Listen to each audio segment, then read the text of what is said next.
ഇന്റലിജൻസിൽ നിന്നുള്ള നടപടികൾ കണ്ട് ഭയന്നിട്ട് ഓടുന്ന സമയത്തുണ്ടായ ഒരു ആക്സിഡൻ്റാണിത്.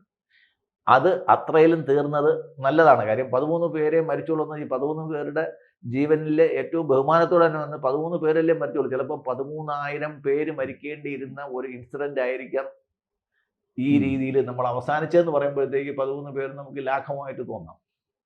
അപ്പോൾ രാജ്യത്ത് ഛിദ്രശക്തികൾ, പ്രത്യേകിച്ചും കാശ്മീരിനെ മോചിപ്പിക്കാൻ വേണ്ടിയിട്ട് ഹർക്കത്തുൽ ജിഹാദ് ആയാലും ജെയ്ഷെ മുഹമ്മദ് ആയാലും ഒക്കെ ISIയും ISും എല്ലാം നമുക്ക് ഇന്ത്യക്കെതിരായിട്ട് പ്രവർത്തിക്കുന്ന ഒരുപാട് ശക്തികൾ ഒരേ സമയത്ത് പ്രവർത്തിക്കുകയും ഇവരെല്ലാവരും തമ്മിൽ കോർഡിനേഷനും കൂടെ ഉണ്ട്.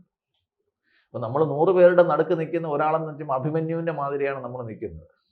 ഈ ചക്രം നമ്മുടെ ചുറ്റുമുണ്ട്, പത്മവ്യൂഹം നമുക്ക് ചുറ്റുമുണ്ട്. അതിൻ്റെ നടുക്ക് നിൽക്കുന്ന അഭിമന്യുവിനെ പോലെയാണ് ഇന്ത്യ നിൽക്കുന്നത്. ഇന്ത്യക്ക് ചുറ്റും നമ്മുടെ ശത്രുക്കളാണ്.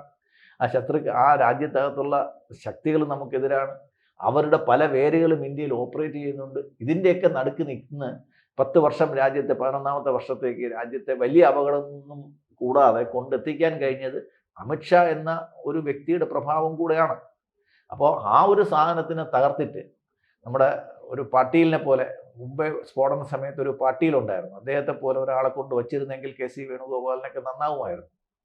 ഇത് അങ്ങനെ ഒരു ഇന്ത്യൻ ഭൂപ്രദേശം ആക്രമിക്കാൻ തയ്യാറാവാൻ ആരും ചിന്തിക്കാതിരിക്കുന്ന ഒരു സമയത്താണ് ചില